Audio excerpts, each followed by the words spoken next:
Hi guys, welcome back to our video again. So today we will continue on the strip down of this bike. So now we have removed all the essential stuff on the way. You see there's a lot of grime here. So we will clean it up, and then before we open up the port and do valve clearance. Here you can see it's pretty dirty here.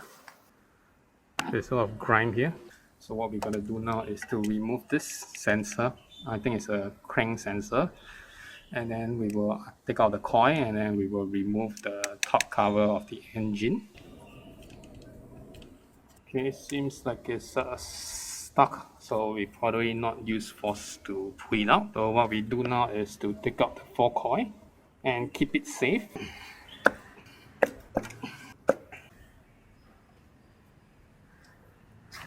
Okay, 1, 2, 3. So next we will try to break this 6 bolt open. Okay, 6 of them, and then try to remove the top cap. This last one is a hard nut to crack, so you have to do it outside slowly, manually, because the top wrench cannot reach. So now all 6 of them are loosened, so we just need to slowly take them out. So you can see the screws are all gone. Okay, we took it out, and then now we need to mallet this top cover off. Okay, just give it a knock to loosen it from the gasket. Okay, it's moving. Okay, this side is open. We will try the other side. Okay, we just use 2 fingers here to push it open, pry it open. Okay, so now it's loose. So here comes the tough part, which is to leave it up. How to take it out. After a while of fiddling, the best way is to turn it anti-clockwise, so this thicker part can come out, and it's easier to remove the cover. Because this side is bigger, this side is smaller.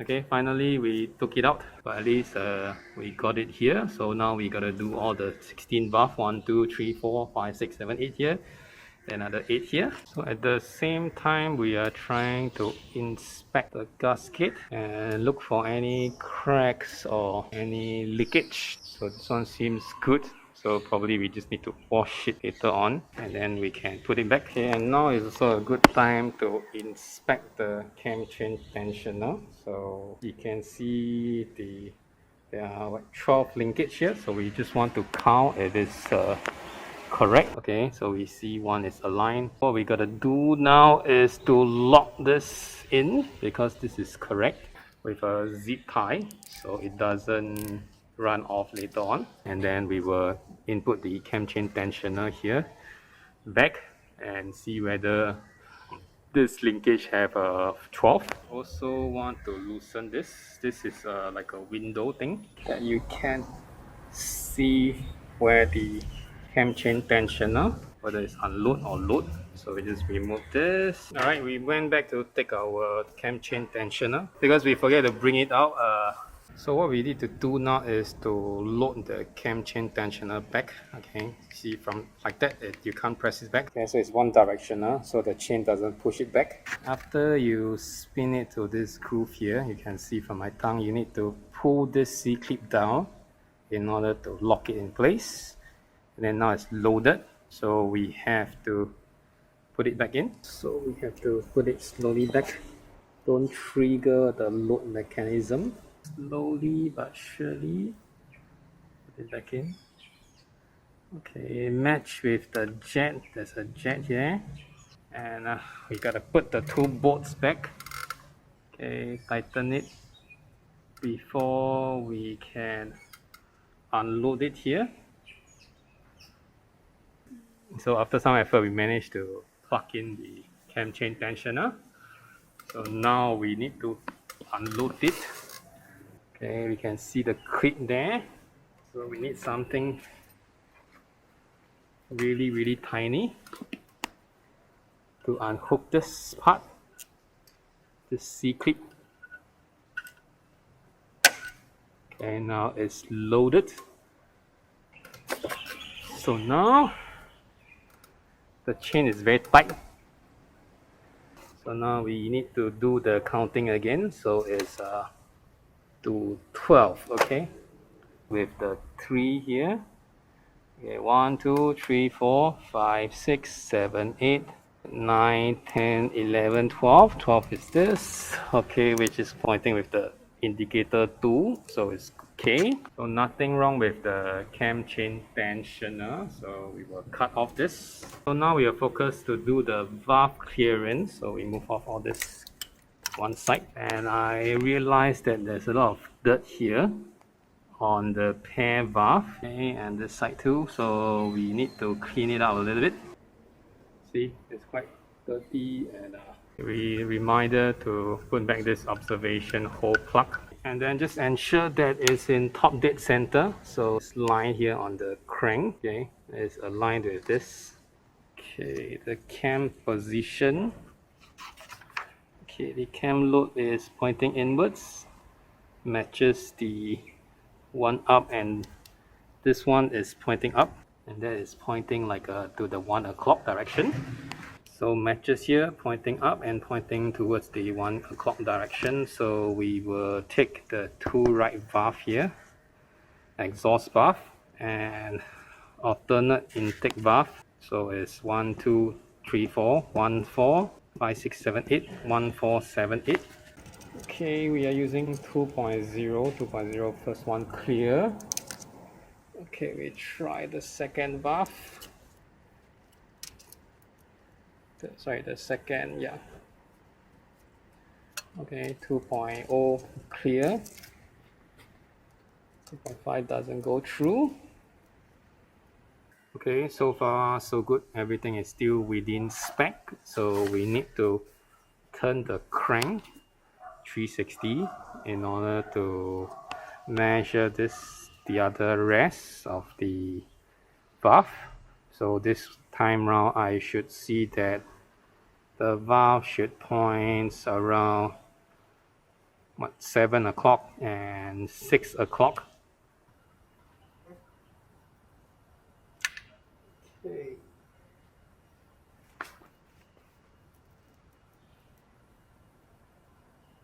More or less there. 15 here. We see whether it passed through. Now we try 13. See whether it passes through. Okay, yes, 12 goes through. Alright, we have done all the valve clearance, and then we have checked everything is in spec. Okay, so everything is in specs. Only intake valve 3 and 4 are very close to the limit, 0.17 to 0.16, which the clearance is 0.18. So it's still within spec. What we will do here is we will not change the shim and just do some cleanup, and then we will cover it back. Okay, before we cover it back, we just want to do some check, see is there a slack here. Okay, apparently it's very tight, which is good. So nothing wrong with the cam chain because it's very tight. We will cover this cap back. Okay, just tight will do, don't need to be super tight. We are clear that the valve and the timing chain is all correct. So what we do next is to take out this valve reef that is connected to the exhaust, and then to give it a good clean. So remove the gasket first.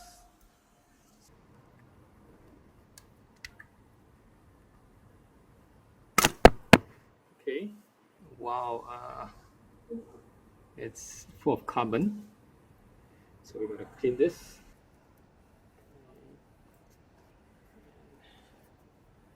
Okay, so see, this is how dirty it is. This pair valve can actually be removed, something like this. So all we need to do is to pry open the gasket, okay, and then bring it wash.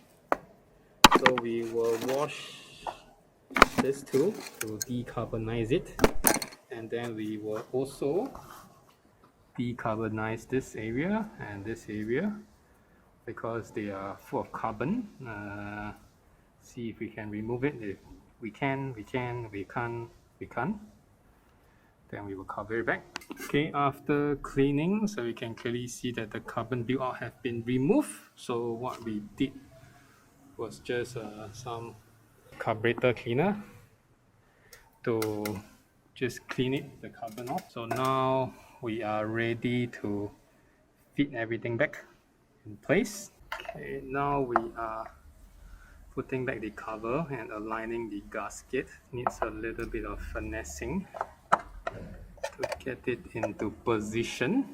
So you see the gasket came out, so we need to redo on the other side, and this side looks okay. We found that there's some gap, okay, and between the gasket. So I guess when you screw it in, there might be still some gap. So we will put some high temperature sealant to seal up the gap. Okay, so we managed to do a layer of sealant. So we got a torque wrench, and then now we want to set it to 14. Okay, 14 Newton meter, and now we gotta tighten it with this. Okay, once it clicks, it's there. Okay, so everything is set and done. We just need to check. Okay, so do a diagonally check. See, everything is bolted. So you check in the pattern of like that, like that, like that, like that, and then like that, like that. So now we will wipe off all this extra silicone, and then following the instruction, it takes about 24 hours to cure. So we just wait for it to cure. So which I suspect the cause of all the leakage is due to the sealant. There's no sealant out previously, so probably there's some gap in between the gasket, so it starts to leak. So hopefully this will work this time around. While waiting for the sealant to dry, so we will just put back everything, the coil, the cover, the pair valve system, everything as much as we can. Okay, we put back the coil, the rubber cover. We also sort of like tidy up the wiring. So now we need to put this plastic cover back. Yeah, it's something like that. Slot it in. Okay, so the wiring, and then this knob here actually goes into the hole. Something like that. Okay, it's in place. Cool. Okay, next we got to install this pair valve. Okay, back to the location. We need to slot this 2 ring. 1, 2 to this 2 slot. So now we have installed back the pair system. Clean back all the coils, and also we might need to reconnect this voltmeter back. Okay, we cleaned the carburetor once, so there's still some dirty carbon inside. So we gotta clean it again before we fit it back to the bike.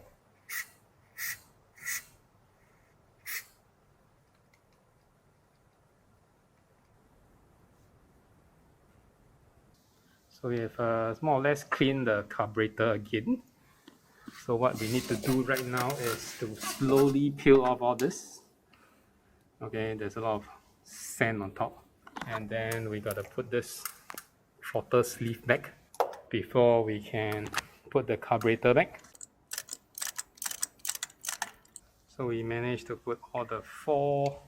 Okay, now we gotta fit the throttle body in, and also plug in all the plugs and the throttle cable. Gotta find the throttle cable, we don't know where we place it. We have put in the throttle cable and then this reader plug, and now we are coming to this side here. Okay, this is the secondary valve. Okay, and then the throttle position sensor.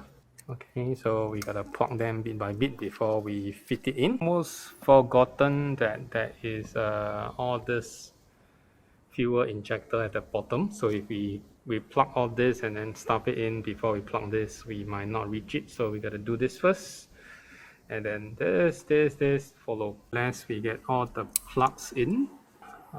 This is this. Okay, I'm gonna cover this up. Oh, this is for the fan. Okay, so now all plugged in. So we need to fit this throttle body into the circle or the boot before we can press it in. So just make sure everything is aligned.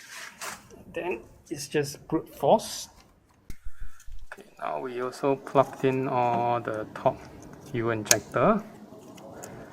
Just make sure everything is according. This is 1. Where's my 2? We bungee up everything. All the cables and all the FI, everything is in place. So now we plug back the fuel line. Okay, now the fuel line is back. Okay, so now we have to adjust the throttle cable. The throttle cable is not returning really quickly. Okay, so we gotta play around with it. So what we are trying to do here is we try to tighten the throttle cable and then adjust the free play. Same goes to the bottom one. Okay, so it's done. Check the free play.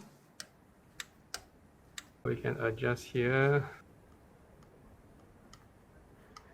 Okay, after we have done adjusting the throttle cable, which is here, it's time to put back the regulator. Okay, this is a very painstaking process, so the space is very tight. So we have to slowly tighten the regulator mount, forgetting to put back the throttle body. Tighten it.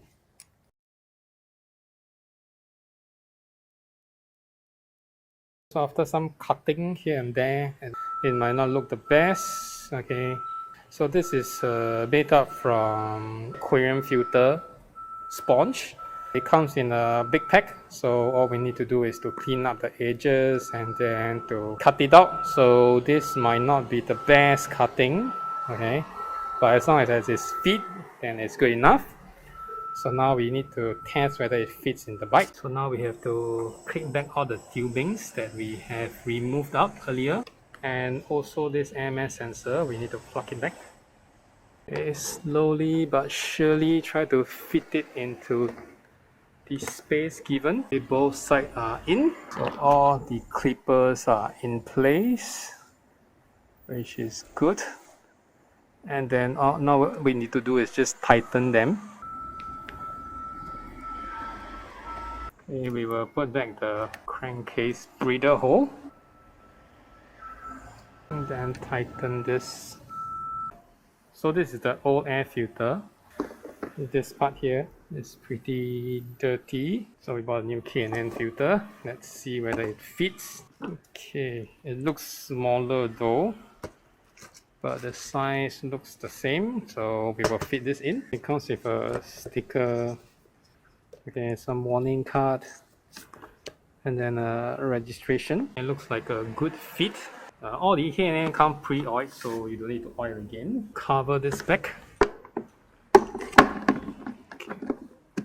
Okay, then we slowly just screw back all the screws. Total, I think there's 11 of them. So this is the last screw done. Oh, still have a tube that we forget to attach in. So attach the tube. Now what we need to do is to close up, take the key, fire it up, see whether it works. Okay, so now everything is in place. So let's connect back the terminal and give it a shot. Okay, tighten. So now the moment of truth. Okay.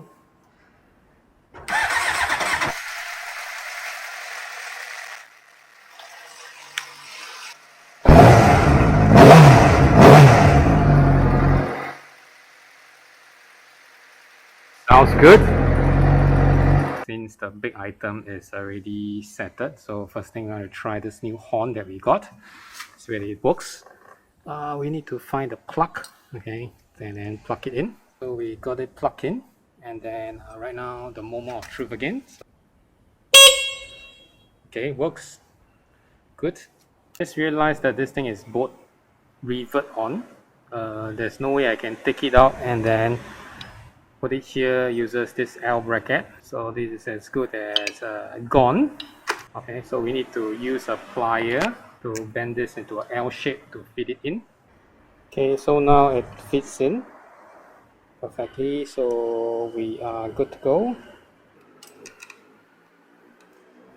Okay, so we also gotten the new bar end and we will install it in. Install the bar is quite straightforward, just hammer it in. Okay, and then find the right and just tighten it. We noticed that the license plate light is also burnt, so now we gotta remove these two screws. There's some more screw here that we need to open it up before we can access to the bulb. So it's a regular bulb. We have replaced all the headlight. So now next thing we want to put back this air duct, okay, with the rubber boot. Okay, I just realized that this should be installed into the head first before we mount it back. So we need to undo and then put it in and then fit it back in. So we need to these two air duct in. And we fitted in these two rubber boots. Okay, this rubber boot should goes into this slot here. Okay, so we fitted in and then we need to slowly adjust it in place. Okay, so what we need to do now is to tighten up and then keep it in place. Placing this bolt, okay, with the new one, because this is already stripped off, as you can see here. So we got a new pack and then replace them.